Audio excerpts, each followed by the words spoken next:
Olá, seja muito bem-vindo a mais uma aula do nosso curso bíblico. Estamos na reta final do estudo do Novo Testamento. Estudamos a primeira carta de São Pedro, a carta de Judas e hoje a segunda carta de Pedro.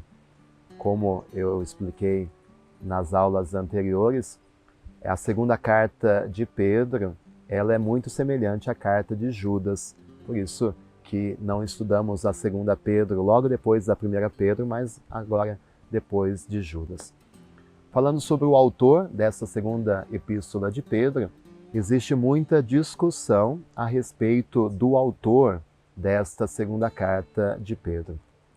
Nos 3 primeiros séculos, os escritores cristãos eles hesitavam sobre a autoria de Pedro a respeito desta carta. Foi somente no século IV que se firmou o consenso sobre o nome do apóstolo São Pedro. Em favor da autoria de Pedro, cita-se a questão do nome com que o autor se apresenta. Então, 2 Pedro, capítulo 1, versículo 1, ele se apresenta com o nome de Pedro. Segundo ponto, a referência à presença lá no Monte da Transfiguração, 2 Pedro 1,18. Então, o autor fala como se estivesse presente lá no momento da transfiguração de Jesus. O terceiro aspecto a favor da autoria petrina é a questão da menção de uma epístola anterior dirigida aos mesmos leitores, que seria a 1 Pedro. Você encontra isso na 2 Pedro, capítulo 3, versículo 1. Um outro aspecto a favor da autoria de Pedro é a designação de um irmão caríssimo atribuído a Paulo, capítulo 3, versículo 15, e a referência à proximidade da morte predita por Jesus, que lembra João 21, versículo 18. E você encontra isso na 2 Pedro, capítulo 2, do 13 ao 15. Lembra que Jesus tinha anunciado a morte de Pedro, né? Enquanto você é jovem, você vai onde quer. Quando estiverem velho, você vai ser levado. E Pedro faz uma referência a isso no capítulo 2, versículos do 13 ao 15. Então, esses pontos nos ajudam a acreditar que Pedro é de fato o autor desta segunda carta. Mas existem alguns pontos que nos levam a questionar, que vão contra a autoria de Pedro nessa segunda carta. Primeiro, é a questão da linguagem e do estilo, que nesta segunda epístola são muito diferentes daquela linguagem e estilo que aparecem na 1 Pedro. A maioria das palavras são diferentes, mesmo quando indicam os mesmos acontecimentos.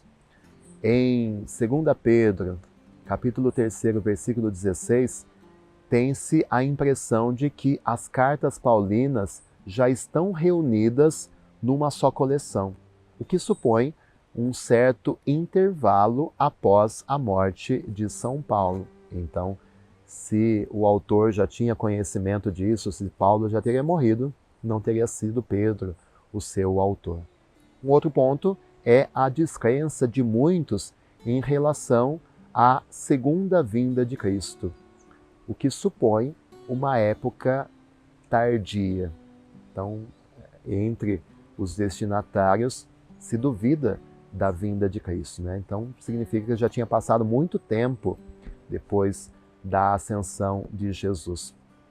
Você encontra isso lá no capítulo 3, versículos 8 e 9. A primeira carta de Pedro já anunciava a parousia, a segunda vinda de Cristo, como muito mais próxima. E um outro aspecto é que o autor apresenta a primeira geração como passada, capítulo 3, versículo 4, e parece distinguir-se dos apóstolos, capítulo 3, versículo 2, embora ele se diga apóstolo no versículo 1. Diante dessas diferenças, os estudiosos chegaram a uma conclusão e chegam a admitir que para a segunda carta de Pedro, um redator foi utilizado. Então, Pedro teria se usado de um redator, provavelmente Silvano. Outros, porém, julgam que, e talvez até com mais razão, que um discípulo posterior a Pedro e desconhecido a nós, apresentou o seu próprio escrito como sendo de Pedro, a fim de dar mais autoridade a esse texto. Ele devia pertencer aos círculos que dependiam do apóstolo Pedro. Talvez ele tenha utilizado um escrito que tenha vindo de Pedro, escrito que ele foi adaptando e completando com o auxílio da carta de Judas. Então, essa hipótese que um discípulo de Pedro pegou um texto de Pedro e foi complementando, adaptando e melhorando, utilizando os recursos que apareceram na carta de Judas, essa hipótese não se opõe à inspiração e à dignidade do texto bíblico.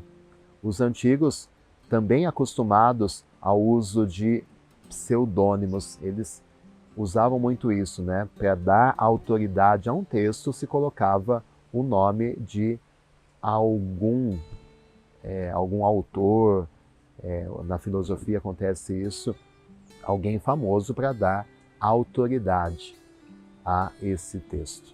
Aliás, para o cristão, basta saber que a epístola foi reconhecida pela Igreja como canônica, ou seja, como inspirada por Deus, e é representante de um legado deixado na época dos apóstolos.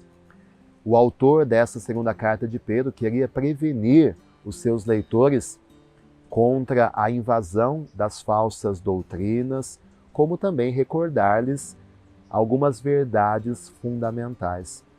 Por exemplo, a participação na natureza divina pela graça, capítulo 1, versículo 4. Segundo, o caráter inspirado das Escrituras, capítulo 1, versículos 20 e 21. E a certeza da parousia futura, da segunda vinda de Cristo, capítulo 3, versículos do 3 ao 13. Então essa é a segunda carta de Pedro, que convido você à leitura, que você possa também rezar sobre esse texto bíblico. E na próxima aula nós chegamos ao último texto, ao último livro do Novo Testamento, que é o livro do Apocalipse. Então, espero você na próxima semana, para que a gente possa mergulhar nesse livro tão enigmático, mas tão rico em significados. Muito obrigado pela sua companhia em mais essa aula do nosso curso bíblico e fique com Deus.